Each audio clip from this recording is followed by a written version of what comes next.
వైద్య సేవలు ఆరోగ్య సంరక్షణ రంగంలో వినూత్న పద్ధతులకు మారుపేరైన రెనోవా హాస్పిటల్స్ ఆర్థోపెడిక్ చికిత్సలో సరికొత్త మైలురాయిని చేరుకుంది. రెనోవా హాస్పిటల్స్ సనత్ నగర్లో అత్యాధునిక కోరి రోబోటిక్ సర్జికల్ సిస్టమ్ ప్రారంభమైంది. కార్యక్రమానికి మాజీ మంత్రి MLA Talasani Srinivas Yadav, Renova group of hospitals founder CEO Sridhar Peddireddy తదితరులు ముఖ్య అతిథులుగా హాజరయ్యారు. అత్యాధునిక కోరి రోబోటిక్ సర్జికల్ సిస్టమ్ను ఈ ప్రాంతంలో మొట్టమొదటిసారిగా ప్రవేశపెట్టడం గర్వకారణమని తలసాని తెలిపారు. ఆర్థిక స్థితితో సంబంధం లేకుండా అందరికీ అత్యుత్తమ వైద్య సేవలను అందించడమే రెనోవా గ్రూప్ లక్ష్యమని సంస్థ సీఈఓ శ్రీధర్ పెద్దిరెడ్డి వెల్లడించారు.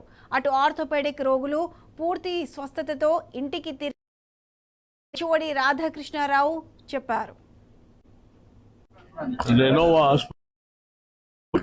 మేనేజ్మెంట్ ప్రధానంగా రాధాకృష్ణ గారు, శ్రీధర్ గారు, వారి యొక్క గ్రూప్ రెనోవా హాస్పిటల్స్ అనేది హైదరాబాద్ వ్యాప్తంగా విస్తరిస్తున్నటువంటి సందర్భంలో ఒక కొత్త టెక్నాలజీ పేషెంట్స్కు చాలా కన్వీనియంట్గా ఉండే విధంగా ఈరోజు మరి రోబోటిక్ సర్జికల్ అని చెప్పి ఈరోజు ఇనాగ్రేట్ చేసుకోవడం, ఈరోజు ప్రపంచవ్యాప్తంగా కాంపిటీషన్ అంటే మెడికల్ సైడ్ కూడా కొత్త కొత్త టెక్నాలజీస్ వస్తున్నాయి.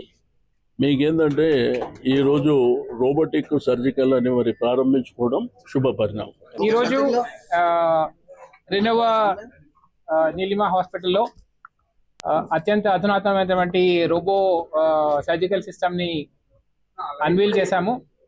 దీని ప్రత్యేకతలు ఏంటంటే ఇప్పుడు ప్రపంచంలో ఉన్నటువంటి మోస్ట్ అడ్వాన్స్డ్ రోబో ఇది, సెకండ్ జనరేషన్.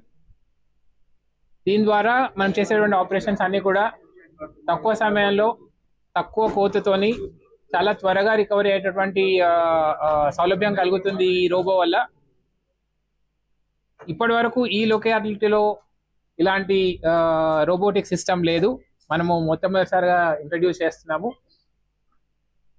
ఈ ప్రాంతంలో ఉండేటువంటి ఏ పేషెంట్ కూడా వాళ్ళకి ఎలాంటి సర్వీసెస్ కూడా ఈ ప్రాంతాన్ని దాటి వెళ్లకుండా ఉండేటట్టుగా ఉండే సర్వీసెస్ ఇవ్వాలనే ఉద్దేశంతో ఈరోజు చాలా అడ్వాన్స్డ్ రోబోటిక్ సిస్టమ్ని ఇంట్రడ్యూస్ చేస్తూ దీన్ని first robotic hospital in this ఏరియాగా చేస్తున్నాము.